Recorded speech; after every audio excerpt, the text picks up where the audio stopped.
तो बच्चों, मैंने पिछली वीडियो में आपको क्लास 10th के 6.3 के क्वेश्चन नंबर 8 तक प्रॉब्लम सॉल्व करा दी थी। आज हम इस वीडियो में क्वेश्चन नंबर 9, क्वेश्चन नंबर 10, 11 और 12 को सॉल्व कराएंगे।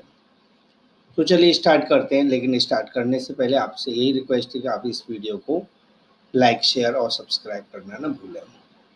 तो चलिए हम स्टार्ट करते हैं और हमारे पास सवाल है। इस फिगर में ABC और AMP और AMP दो राइट ट्राइंगल है, जिसमें एंगल B और एंगल M 90 डिग्री के हैं, और हमें ये प्रूव करना है कि ABC और AMP सिमिलर है। साथ में हमें प्रूव करना है कि CA अपॉन PA इक्वल होगा BC अपॉन MP। तो ये हमें प्रूव करना है। तो चलिए स्टार्ट करते हैं। स्टार्ट करने से पहले मैं आपको बता देता हूँ कि हम इस फिगर में कौन कौन से पार्ट्स लेंगे, वो आपको ध्यान से देखते जाना है। ठीक है, तो चलिए स्टार्ट करें हम। पहला पार्ट है हमारे पास कि हमें ट्राइंगल ABC और AMP को सिमिलर करना है। तो जब भी हम सिमिलर करेंगे तो हम उन दोनों ट्राइंगल्स को लेंगे। In triangle ABC ABC and दूसरा ट्राइंगल हमें ले लेना है AMP, ट्राइंगल AMP। इन दोनों ट्राइंगल्स में हमें देखना है। तो अभी आप देखिए फिगर में, आप बता पाओगे कि इन दोनों ट्राइंगल में कौन कौन से पार्ट इक्वल है। तो देखिए एंगल A ये दोनों ट्राइंगल में आ रहा है। एंगल A ट्राइंगल ABC में भी है और AMP में भी है। तो एंगल A दोनों में आ रहा है। ऐसा एंगल जो दोनों ही फिगर्स में आता है उसे कहते हैं कॉमन। तो हम लिखेंगे angle A equal angle A। तो ऐसा एंगल जो दोनों फिगर में आता है, ऐसी साइड जो दोनों फिगर में आती है, उसे हम कॉमन कहते हैं। ठीक है, ये आप ध्यान रखोगे। तो ये कॉमन है। और क्या इक्वल इसमें, तो देखिए ABC ट्राइंगल में एंगल B 90 का है और AMP में एंगल M 90 का है। लेकिन यहाँ हम इसका पूरा नाम लिखेंगे एंगल ABC कितने का है, देखिए आप फिगर में 90 का। और दूसरी तरफ एंगल AMP भी 90 का है, AMP ये भी 90 का है।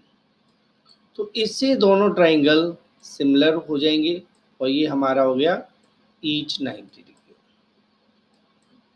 ठीक है, ईच 90 डिग्री। माउस से लिख रहा हूँ इसलिए थोड़ी सी प्रॉब्लम आ रही है लिखने में। अब देयरफॉर जब भी दो एंगल इक्वल हो जाते हैं कोई भी दो ट्राइंगल में, तो ऐसे दो ट्राइंगल सिमिलर कहलाते हैं, सिमिलर हो जाते हैं। तो देयरफॉर ट्राइंगल ABC सिमिलर हो गया ट्राइंगल AMP के। और जो हमने यहाँ सिमिलरिटी का क्राइटेरिया रखा है वो है AA क्राइटेरिया से। तो हम बाई AA क्राइटेरिया लिखेंगे। अब आपको दूसरे पार्ट में क्या प्रूव करना है, दूसरे पार्ट में प्रूव करना है CA अपॉन PA। जब भी दो ट्राइंगल सिमिलर हो जाते हैं तो हम उनके पार्ट्स का रेशो बना सकते हैं। तो CA क्या रेशो बनेगा, CA जो हम पहले ट्राइंगल में लेंगे, दूसरे ट्राइंगल में CA की करस्पॉन्डिंग PA है, तो CA अपॉन PA। ध्यान रखना है करस्पॉन्डिंग पार्ट्स आपको लेना है। जैसे मैंने यहाँ से CA लिया तो आपको PA लेना है। हाँ, इसे AP लिख सकते हैं या PA लिख सकते हैं, वो बात अलग है, लेकिन ऑर्डर सेम होना चाहिए, इक्वल।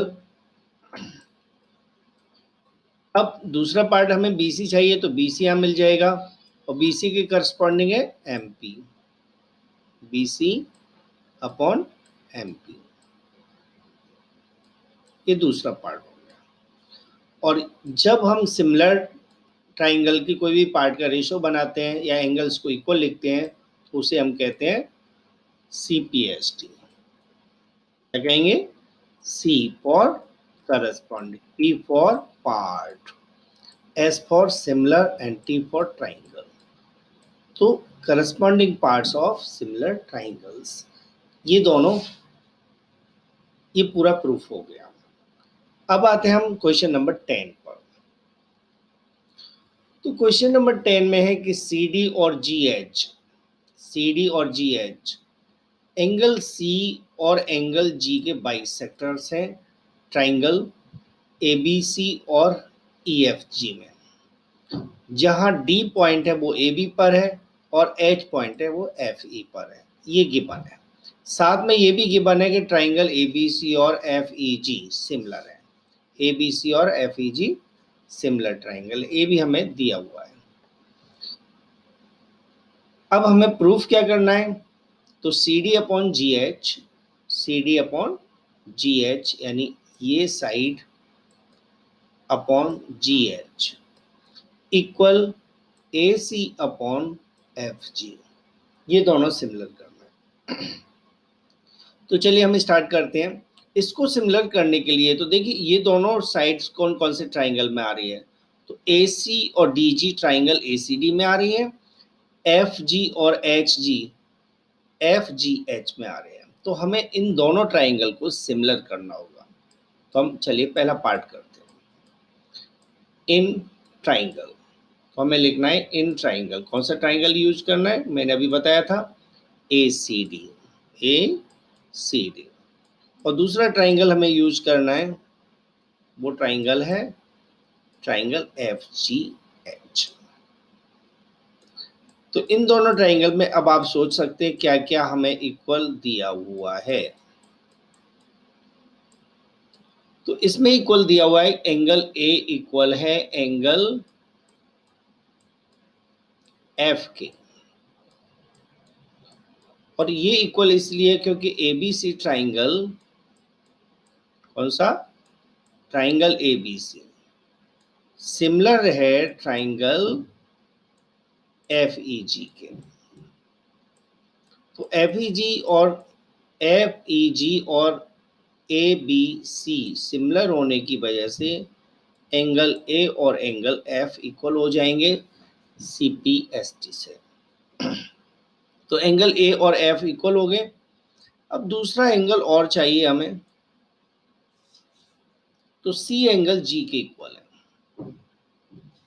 लेकिन ये इन दोनों ट्राइंगल में नहीं है।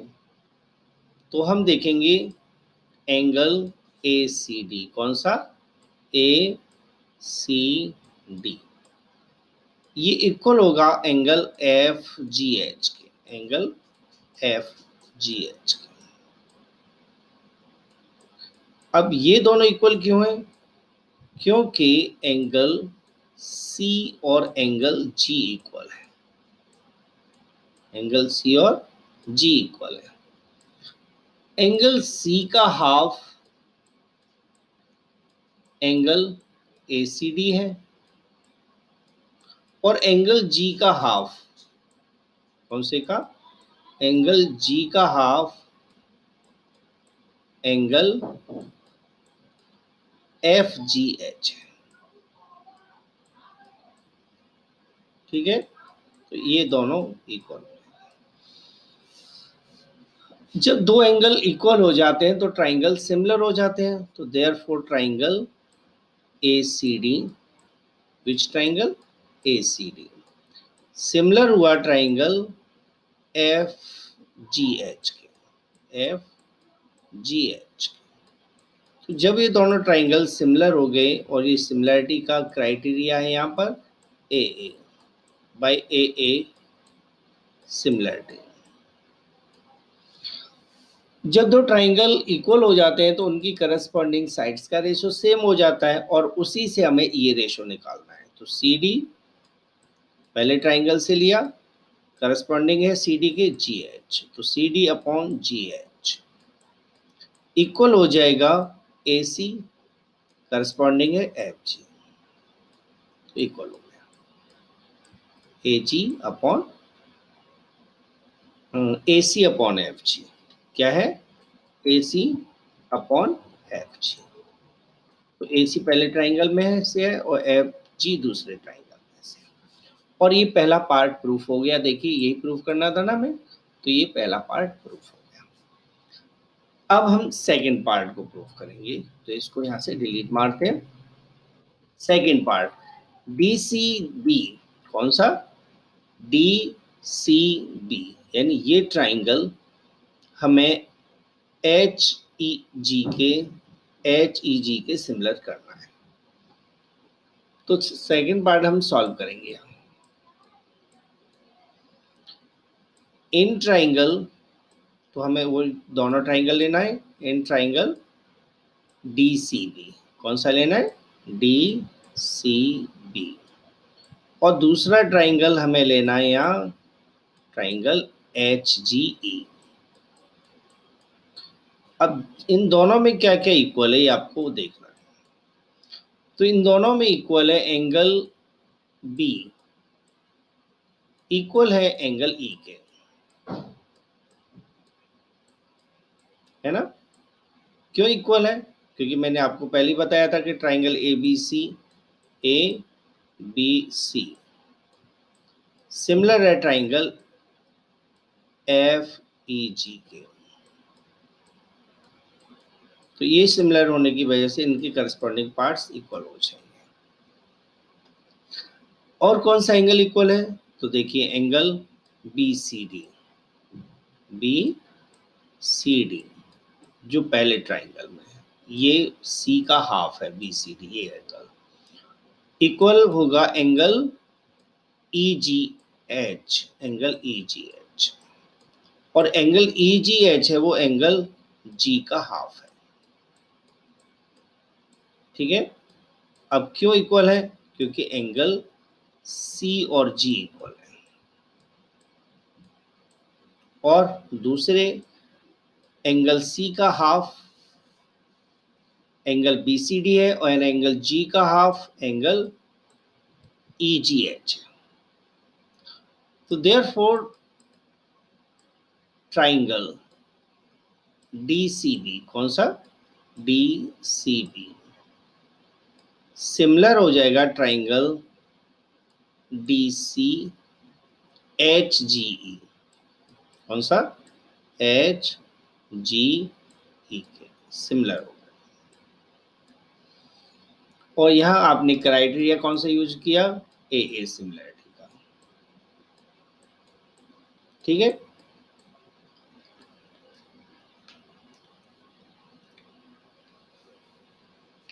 अगले स्टेप पर आते हैं। थर्ड पार्ट में सेम कंडीशन बनेगी हमारे। तो थर्ड पार्ट में हमें क्या लेना है वो आप देखिएगा। थर्ड पार्ट में हमें ट्राइंगल सेलेक्ट करना है DCA और HGF। तो इन दोनों ट्राइंगल में आप देखिए, इन ट्राइंगल DCA, कौन सा? DCA। और दूसरा ट्राइंगल हमें लेना है ट्राइंगल HGF, HGF। अब इन दोनों ट्राइंगल में हमें देखना है कि क्या क्या इक्वल है। तो देखिए दोनों में एंगल A एंगल F के इक्वल है। अब रीजन क्या है? हम यहाँ CPST लिख सकते हैं, corresponding parts of similar triangles, या हम सिमिलर ट्राइंगल्स जो दिए हैं उनको भी लिख सकते हैं। बाकी एंगल DCA, कौन सा? DCA, जिसे हम ACD भी लिख सकते हैं। एंगल DCA इक्वल है एंगल HGF, HGF के। और ये क्यों इक्वल है? क्योंकि एंगल C और एंगल G इक्वल है, एंगल C और एंगल G इक्वल है। जब G और C इक्वल है तो एंगल C का हाफ और एंगल G का हाफ भी इक्वल हुआ। ठीक है ना? और आपको पता है कि एंगल C का हाफ BCD है और एंगल G का half angle H G F है। तो देयरफॉर ट्राइंगल कौन सा, D C A, triangle D C a similar हो जाएगा ट्राइंगल एच जी एफ के।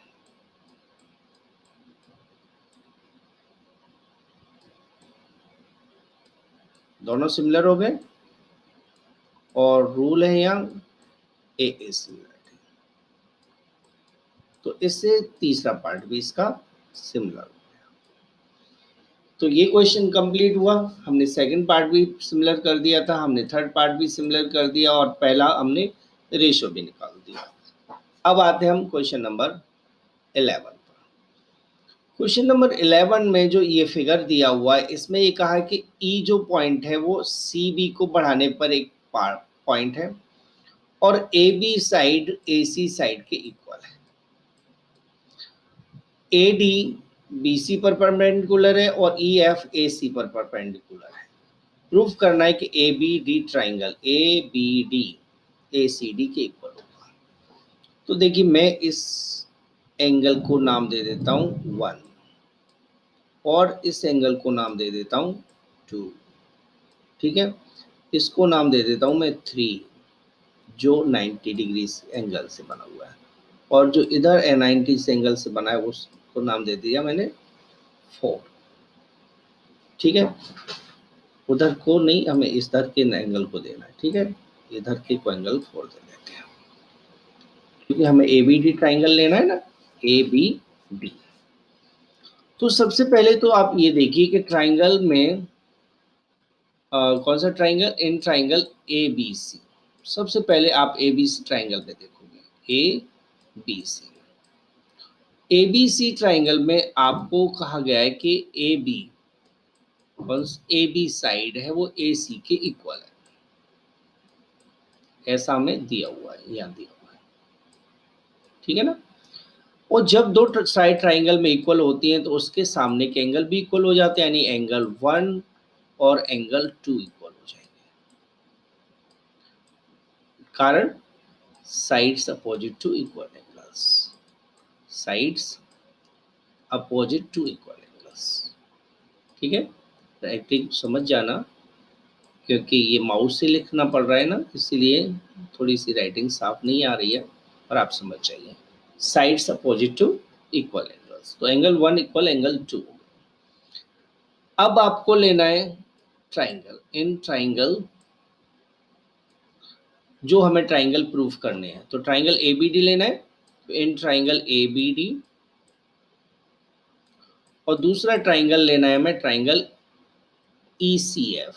तो ए बी डी ट्राइंगल और ट्राइंगल ई सी एफ में आप देखोगे, ई ट्राइंगल बना लेते हैं ई सी एफ। इन दोनों ट्राइंगल में क्या क्या इक्वल है, तो एंगल 1 इक्वल एंगल 2 है। देखिए ए बी डी में एंगल 1 आ रहा है और ई सी एफ में एंगल 2 आ रहा है, तो एंगल 1 एंगल 2 हुआ। ये हम ऊपर यूज कर चुके हैं, फ्रॉम फर्स्ट कर देते हैं। चलिए हम ऊपर वाले को फर्स्ट मान लेते तो फ्रॉम फर्स्ट हो जाएगा, या हम लिखेंगे प्रूफ एबव।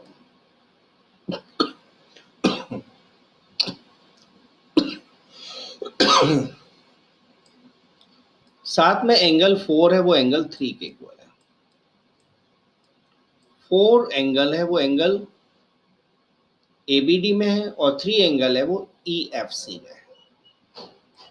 और ये इक्वल क्यों है, क्योंकि ईच 90 है। अब कोई भी दो ट्राइंगल को सिमिलर होने के लिए 2 एंगल की जरूरत है, तो वो हमारे पास हो गया। तो हम कह सकते हैं कि ट्राइंगल ए बी डी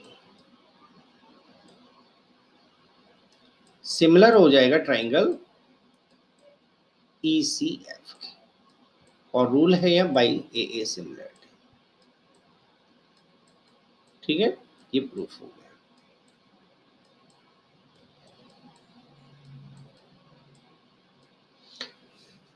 अगले सवाल पर आएंगे अब हम 12th क्वेश्चन। तो क्वेश्चन नंबर 12 में है कि हमारे पास दो डिफरेंट ट्राइंगल दिए हैं, ए बी सी और P Q R. A D और पी एम इनके मीडियंस हैं। साथ में कहा गया है कि ए बी और पी क्यू का ratio B C upon Q R के इक्वल है और ए डी और पी एम के इक्वल है। यानी हमारे पास दो साइड्स का रेशो मीडियंस के इक्वल है और हमें इन दोनों ट्राइंगल को सिमिलर करना है।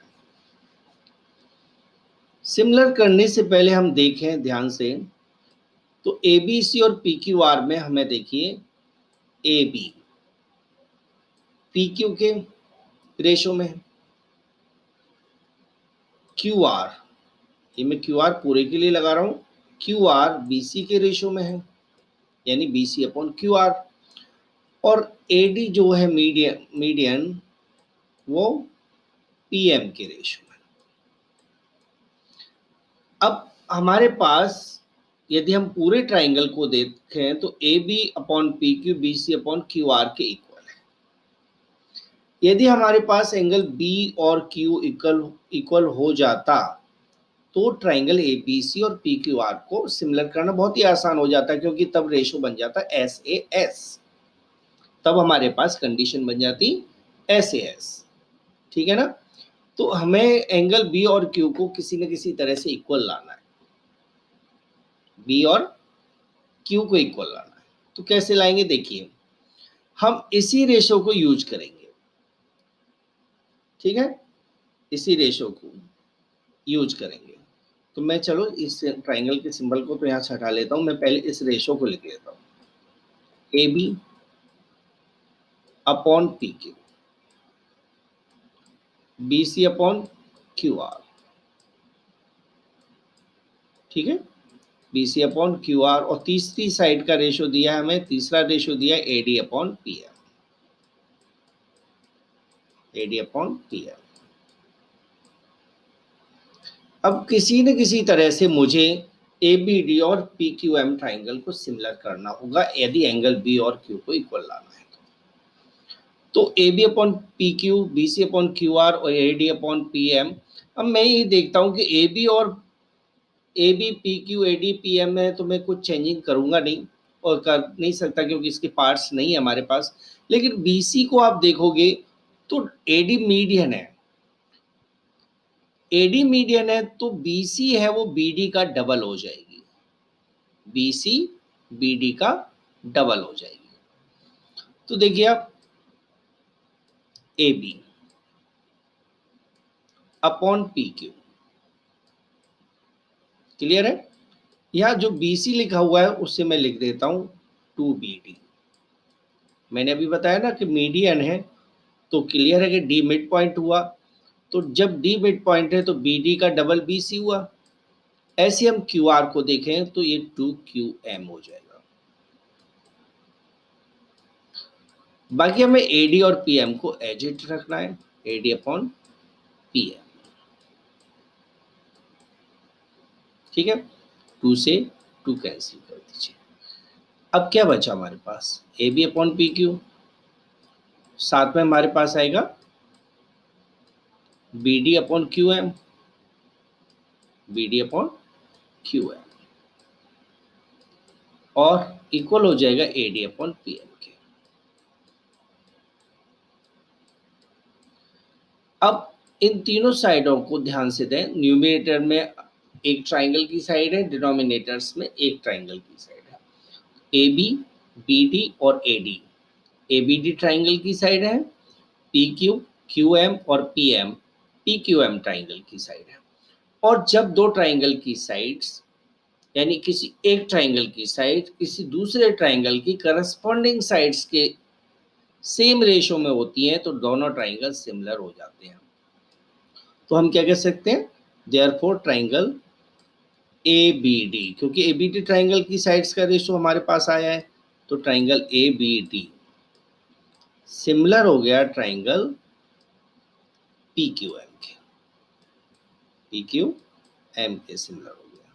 और यहाँ जो क्राइटेरिया हुआ है वो सिमिलैरिटी का है, वो है S S S, side side side similarity criteria. ठीक है, तो ए बी, अब जो हमने ये दोनों सिमिलर कर दिए, हमने सिमिलर क्यों किए थे? तो मैंने आपको शुरुआत में बताया था ताकि हम एंगल बी को एंगल क्यू के इक्वल ला सकें।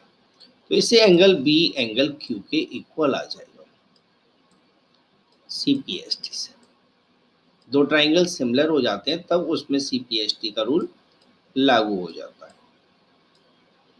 ठीक है, यहां तक हो गया। मैं इधर कर लेता हूं आगे का पार्ट लाइन खींचकर।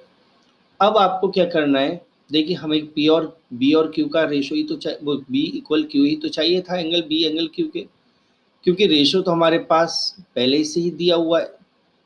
साइड्स का कौन से ट्राइंगल की बात कर रहा हूं मैं, ए बी सी और पी क्यू आर की। तो A B B C P Q Q R, ये आपको पहले से इनका रेशो दे रखा है। तो अब हम डायरेक्ट लिखेंगे in triangle A B C and P Q R. A B C and P Q R, इन दोनों ट्राइंगल को आप ध्यान से देखो। अब इन दोनों ट्राइंगल में क्या क्या इक्वल है, तो देखिए A B upon P Q equal है B C upon Q R के। बता सकते हो आप ये दोनों इक्वल क्यों हैं? अरे ये तो हमें दिया हुआ है, देखिए हमें दिया हुआ है A B upon P Q B C upon Q R के इक्वल है, तो हम लिख सकते हैं गिवन। ठीक है, गिवन पार्ट को यदि दिया दिया होता है तो हम उसे नोट कर लेते हैं। साथ में अभी अभी हमने एंगल बी को एंगल क्यू के इक्वल कर लिया था, तो एंगल बी इक्वल क्यू के इक्वल, तो हमने बी और क्यू के इक्वल इसलिए किया था ताकि हम यहाँ उसे यूज कर सकें। बस यही हमें प्रूव करना था। तो therefore triangle A B C similar हो जाएगा ट्राइंगल पी क्यू आर के। यहाँ जो हमने सिमिलरिटी की क्राइटेरिया यूज किया हुआ है S A S, side angle side similarity का। तो ये सवाल भी आपका कंप्लीट हो गया। ठीक है, चलिए अगली वीडियो में हम यहाँ से आगे के जो भी क्वेश्चन रह गए हैं आपके 13, 14, 15, 16 4 क्वेश्चन और रह जाते हैं इस एक्सरसाइज के, वो मैं आपको अगली वीडियो में बताऊंगा, क्योंकि बच्चे कहते हैं कि वीडियो थोड़ी ज़्यादा लंबी हो जाती है। तो यदि आपको ये समझ में आ गया हो तो प्लीज़ शेयर एंड सब्सक्राइब जरूर करें। Thanks for watching this video again.